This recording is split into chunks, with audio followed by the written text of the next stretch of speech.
राम राम साहब। बाड़मेर के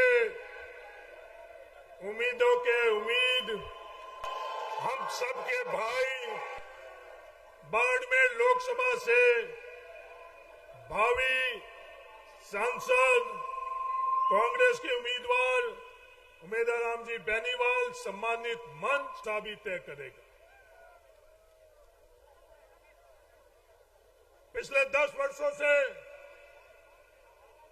बाड़मेर की लोगों की वोटों की ताकत से दिल्ली के अंदर सरकार बनी और दिल्ली में बाड़मेर के हक और अधिकार का गला दबाया गया।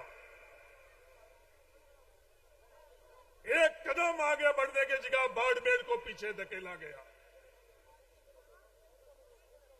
5 साल से बाड़मेर का जो लोकसभा के अंदर प्रतिनिधित्व करने के लिए हम लोगों ने भेजा, पर उन्होंने बाड़मेर से वर्तमान के संसद ने बाड़मेर के किसानों का, बाड़मेर के युवाओं का, बाड़मेर और जैसलमेर के विकास का ध्यान नहीं रखा। सिर्फ और सिर्फ एक ही नारा और एक ही बात अपने नेता का, नारे के अलावा, जिंदाबाद के अलावा उन्होंने कुछ भी नहीं किया। बाड़मेर की जिंदाबाद नहीं बोली, किसान की जिंदाबाद नहीं बोली, युवाओं की जिंदाबाद नहीं बोली, जैसलमेर की जिंदाबाद नहीं बोली। इकलौती जिंदाबाद 5 साल के अंदर अपने नेता की बोली। जो तमाम बाड़मेर की विकास की योजना थी दिल्ली के अंदर, हम लोगों का हक और अधिकार का गला दबाया गया। ये सिर्फ मैं कहने के लिए नहीं कह रहा हूं। पेयजल की योजना के संदर्भ के अंदर हम लोगों से पैसा लेने का किसी ने फैसला किया तो दिल्ली की नरेंद्र मोदी की सरकार ने किया कि बाड़मेर लोगों के जेब से पैसा लेकर और 5% पैसा पेयजल की योजना में देने का फैसला किया गया। हमारा प्रतिनिधित्व करने वाले आदरणीय कैलाश चौधरी जी के मुंह से एक भी लफ्ज, एक भी शब्द नहीं कृषि बीमा के संदर्भ में हम लोगों के साथ जो अन्याय हुआ, जब ये योजना के प्रावधान में बदलाव आया, बाड़मेर ही नहीं, इस देश के तमाम किसान संगठन और किसानों ने उस वक्त बुलंदी से आवाज उठाई कि जो प्रावधानों के अंदर बदलाव आया उससे हम लोगों को नुकसान होगा, बाड़मेर को नुकसान होगा। फसल बीमा का प्रावधान में बदलाव, जिससे सैटेलाइट इंडेक्स, ग्रीन इंडेक्स का प्रावधान रखा, जिससे सबसे ज्यादा नुकसान किसी का हुआ तो बाड़मेर, जैसलमेर के किसानों का हुआ। और तो और हम लोगों का क्लेम, पास हुआ क्लेम के ऊपर किसी ने डाका डाला तो नरेंद्र मोदी जी और उनके कृषि मंत्री कैलाश चौधरी जी ने डाला। उसका मुंह तोड़ जवाब देने का वक्त आ चुका है, वोटों से उसका मुंह तोड़ जवाब देने का। तो तमाम योजना जो बाड़मेर आगे बढ़ा रही थी, बम्बार से जैसलमेर की रेलवे लाइन का सर्वे हो चुका है।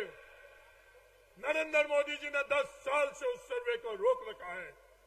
बाड़मेर की जनता से निवेदन करना चाहता हूं, उसका जवाब, जो रोका हुआ रेलवे लाइन की ये परियोजना, उसका जवाब आप लोग वोटों से देना। बिजली के लिए जो पैसा केंद्र सरकार से राजस्थान सरकार को आना था, वो पैसा भी इन लोगों ने नहीं दिया। रिफाइनरी को इन लोगों ने देरी से एक तीसरा उम्मीदवार और हम लोगों के सामने आ रहे हैं।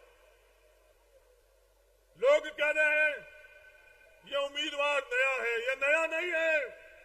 मैं बाड़मेर जैसलमेर के लोगों को कहना चाहता हूं, ये उन्हीं ताकतों के द्वारा प्रायोजित एक चेहरा नया है, पर वो ताकतें वो पुरानी है जो हम लोगों के आवाज, अधिकार, हक के ताकत हम लोगों की। आज वो बाड़मेर के अंदर विचारधारा हमारे विकास की बात नहीं कर रहे हैं, हमारे काम की बात नहीं कर रहे हैं, बाड़मेर की बात नहीं कर रहे हैं। वो बातें किसकी कर रहे हैं नौजवान साथियों? वो बातें किस दिशा में लेकर जा रहे हैं? आज इस डीएनपी के बारे में बात कर रहे हैं, मुख्यमंत्री के पास जाकर बात कर रहे हैं। क्या राजस्थान सरकार के पास अधिकार है डीएनपी का? राजस्थान सरकार के पास अधिकार नहीं है। सिर्फ सोशल मीडिया के माध्यम से हम लोगों के बीच में डीएनपी का मुद्दा उठाने से हम लोगों को हक और अधिकार नहीं मिलेगा। जिस दिन बाड़मेर की जनता ने मुझे लोकसभा का सदस्य बनाया, उस दिन विधानसभा के चुनाव होने से पहले डीएनपी के अंदर डेवलपमेंट प्लान का प्रावधान डालकर डेवलपमेंट प्लान उसके बाद में डीएनपी के अंदर स्वीकृत कराया, जिसके कारण आज भी जो विकास के काम हो रहे हैं वो डीएनपी इलाके के अंदर हो रहे हैं।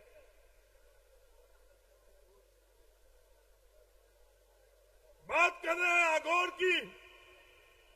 मैं उनसे कहना चाहता हूं, बाड़मेर के नौजवान तो हम लोगों को पीढ़ियों से खून पसीने से हमारे पूर्वजों ने शिक्षित कर दिया, पढ़े लिखा नौजवान है।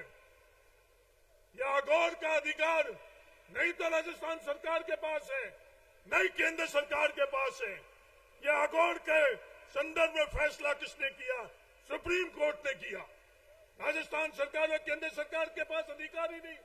और जाकर आप बाड़मेर के लोगों को यह एहसास कराना चाह रहे हो कि अघोर के लिए मैं आवाज उठा रहा हूं। अघोर का हम लोगों के लिए कोई फैसला होना है तो वो सुप्रीम कोर्ट से होगा। मैं उनको बताना चाहता हूं, ये ओरन के संदर्भ के अंदर जो फैसला सुप्रीम कोर्ट से होना है, आप लोगों ने जब हमें विधायक बनाया, ये रूपाराम मेघवाल, साले मोहम्मद बैठे हैं। सबसे ज्यादा आजादी के बाद, सेटलमेंट के बाद में ओरन को अगर राजस्व रिकॉर्ड के अंदर दर्ज हुआ है, वो पिछले 5 सालों के अंदर हुआ। कहना कुछ और करना कुछ। आज हम लोगों की मालानी की परंपरा है, हम लोग कहावतों से चीजों को समझाते हैं। उन कहावतों से हमने कोई बात समझाने की हमारे बुजुर्गों ने कोशिश करी तो उन्होंने उस पर कितना विवाद किया, नौजवान साथियों, ये समझने की आवश्यकता है। और मालानी का क्या परंपरा है? माफी मांग ले तो उसके बाद तमाम चीजें खत्म हो जाती है। पर उन्होंने माफी मांगने के बावजूद भी उस बात पर कितना बतंगड़ बनाया। मैं बाड़मेर, जैसलमेर की जनता से निवेदन करना चाहता हूं, उससे उनका चरित्र पता चलता है।